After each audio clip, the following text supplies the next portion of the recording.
अटल बिहारी वाजपेयी और राजकुमारी कौल। आज आपको सुनाऊंगा उस बेनाम रिश्ते की कहानी जिससे टेंशन में आ गया था संघ परिवार।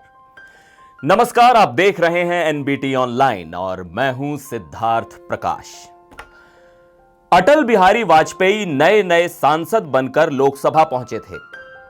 उन्हें दिल्ली के रामजस कॉलेज में भाषण देने का बुलावा भेजा गया।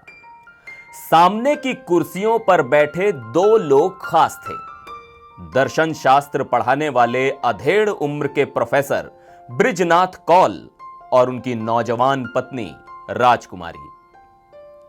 वाजपेयी और राजकुमारी एक दूसरे को पहले से जानते थे। दोनों 1941 में ग्वालियर में साथ पढ़ा करते थे। फिर आकर्षण कहीं खो सा गया और दोनों अपनी अपनी जिंदगी में आगे बढ़ गए।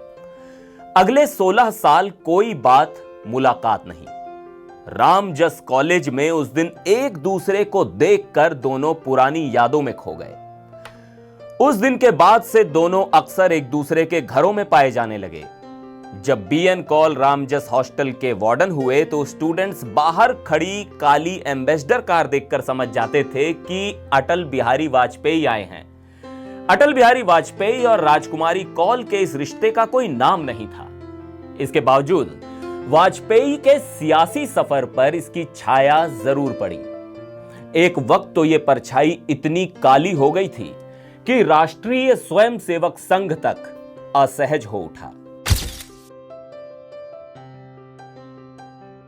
रामजस की उस मुलाकात के बाद वाजपेयी और मिसेस कौल का एक दूसरे के घर आना जाना बढ़ता चला गया। वाजपेयी को कौल की सबसे छोटी बेटी नमिता से खास लगाव रहा। नमिता के घर का नाम गुन्नू था। 2 साल पहले अपनी किताब जुगलबंदी द बीजेपी बिफोर मोदी में पॉलिटिकल साइंटिस्ट और लेखक विजय सीतापति ने मिसेस कौल और वाजपेयी के रिश्ते पर काफी कुछ लिखा। आज की कहानी इसी किताब के हवाले से। सीतापति की किताब के अनुसार वाजपेयी और राजकुमारी बौद्धिक स्तर पर एक दूसरे के खासे करीब रहे।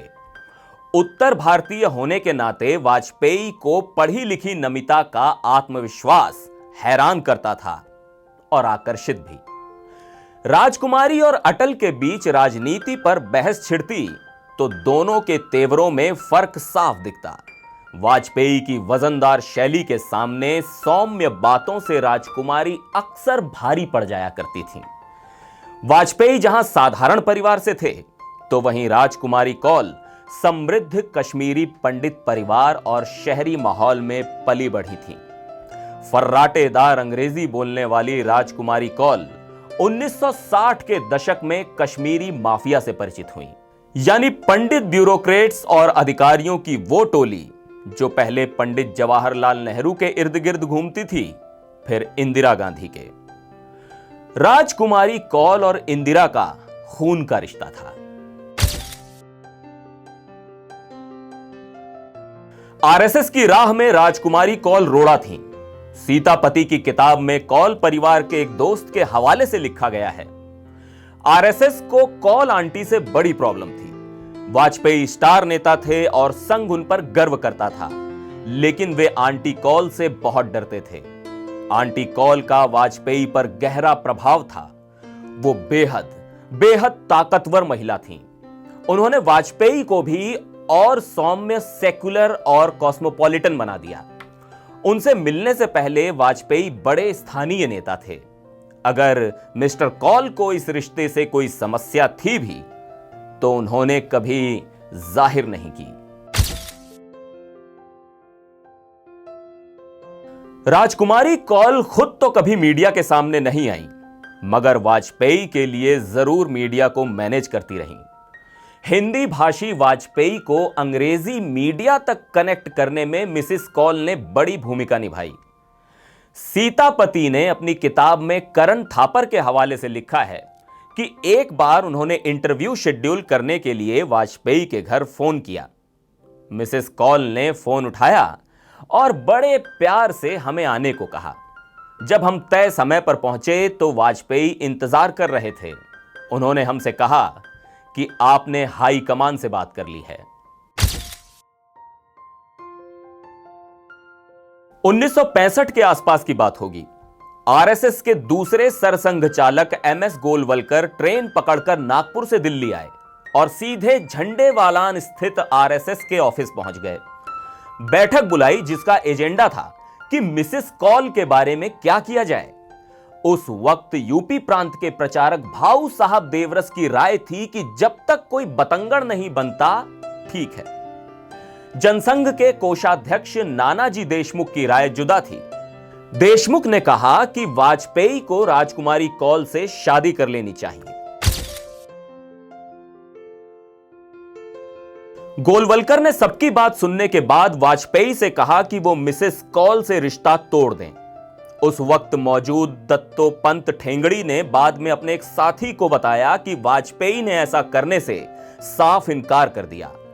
गोलवलकर ने वाजपेयी को सजा न देने का फैसला तो किया, मगर आरएसएस के हाई कमान से उन्हें अलग कर दिया गया।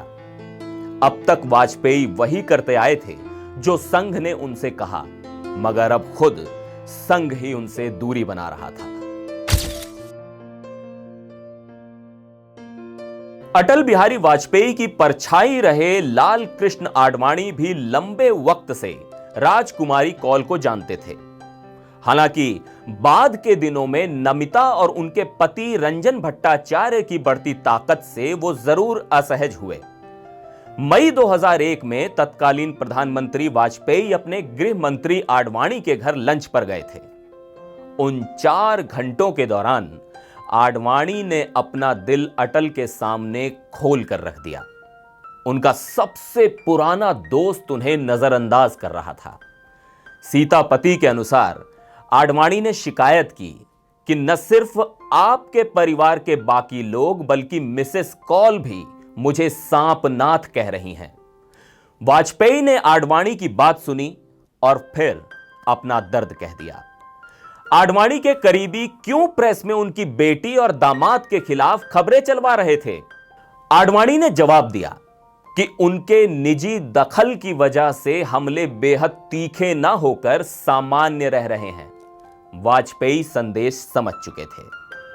वो आडवाणी और आरएसएस दोनों को नजरअंदाज नहीं कर सकते थे। आज की यह कहानी हमारे सहयोगी दीपक वर्मा ने आपके लिए लिखी है। वीडियो अगर पसंद आया हो तो लाइक, कमेंट और शेयर करना मत भूलिएगा। फिर लौटूंगा लेकर कोई और कहानी। फिलहाल मुझे दीजिए इजाजत। नमस्कार।